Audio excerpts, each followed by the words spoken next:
আউযুবিল্লাহি মিনাশ শাইতানির রাজিম বিসমিল্লাহির রহমানির রহিম।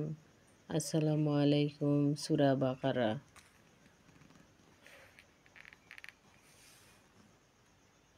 পানীয়র দিকে লক্ষ্য করো, এটা পচে যায়নি, আর গাধাটার দিকে তাকিয়ে দেখো, আর এতে উদ্দেশ্য যে আছে আমি তোমাকে মানুষের জন্য উদাহরণ করব।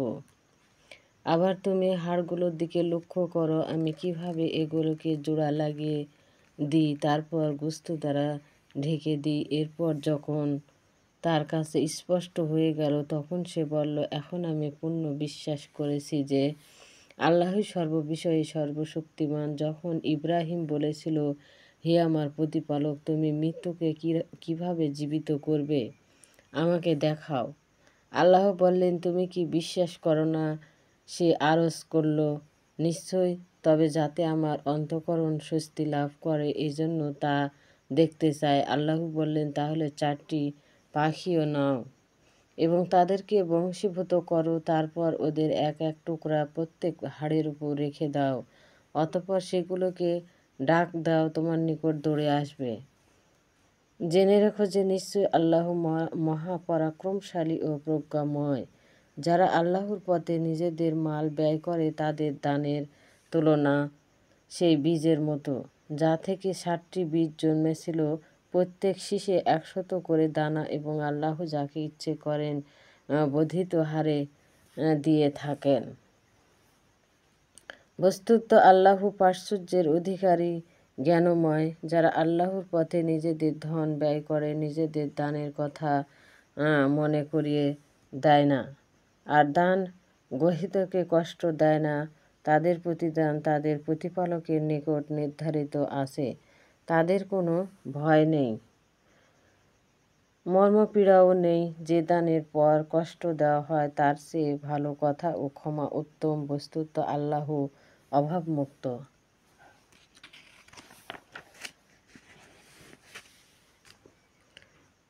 ও পরম সহ্য। হে ঈমানদারগণ, দানের কথা মনে করিয়ে দিয়ে ও কষ্ট দিয়ে তোমরা নিজেদের দান খয়রাতে সেই ব্যক্তির ন্যায় বাধ্য করে দিও না যে নিজের ধন লোক দেখানোর জন্য ব্যয় করে থাকে, অথচ সে আল্লাহ ও পরকালে বিশ্বাসী নয়। তার তুলনা সেই মিশ্রণ পাথরের মতো, যাতে সামান্য কিছু মাটি আছে, অতঃপর প্রবল বৃষ্টিপাত তাকে পরিষ্কার করে ফেলে। তারা স্বর্গীয় কৃতকার্যের ফল কিছুই পাবে না। আল্লাহ কাফেরদেরকে পদ প্রদর্শন করেন না। যারা আল্লাহর সন্তুষ্টি সাধন ও নিজেদের মনে ঈমানের দৃঢ়তা সৃষ্টির উদ্দেশ্যে নিজেদের ধন ব্যয় করে থাকে, তাদেরকে তুলনা সেই বাগানের ন্যায় যা উচ্চ ভূমিতে অবস্থিত। তাতে মুষলধারে বৃষ্টিপাতের ফলে দ্বিগুণ ফল ধরে। যদি তাতে বৃষ্টিপাত নাও হয়, তবে শিশির বিন্দুই যথেষ্ট। তোমরা যা কিছুই করো, আল্লাহ তার সমর্থক দৃষ্টা। তোমাদের কেউ কি পছন্দ করে যে তার এমন একটা খেজুর ও আঙ্গুরের বাগান হোক যার নিচ দিয়ে ঝর্ণাধারা প্রবাহিত, তার জন্য তাতে সব রকম ফল আছে, আর তার বার্ধক্য অনুপস্থিত, তার কতগুলো সন্তানী আছে যারা কাজকর্মের নায়ক নয়। এই অবস্থায় বাগানের উপর অগ্নি হাওয়া বয়ে গেল, যার ফলে সেটি জ্বলে গেল। আল্লাহ তোমাদের জন্য নির্দেশসমূহ এভাবে বর্ণনা করেছেন যাতে তোমরা চিন্তা করে দেখো। হে মুমিনগণ, তোমাদের উপার্জিত উত্তম সম্পদ থেকে এবং তোমাদের জন্য ভূমি থেকে যা উৎপন্ন করেছি তা থেকে ব্যয় করো, এবং নিকৃষ্ট বস্তু ব্যয় করার নিয়ত করো না। নিকৃষ্ট বস্তু ব্যয় করার নিয়ত করো না। বস্তুত তোমরা তা গ্রহণ করো না যদি না তোমাদের চক্ষু বন্ধ করে থাকো। আর জেনে রেখো, আল্লাহ অমুখাপেক্ষী ও প্রশংসিত।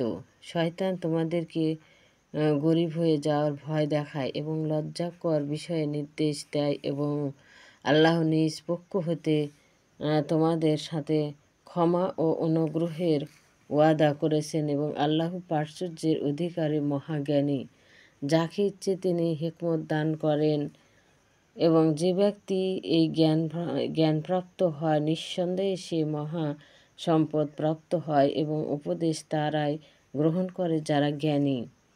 তোমরা যে ব্যয় করো কিংবা যে কোনো মানত করো আল্লাহ নিশ্চয়ই তা জানেন, কিন্তু জালিমদের জন্য কোনো সাহায্যকারী নেই।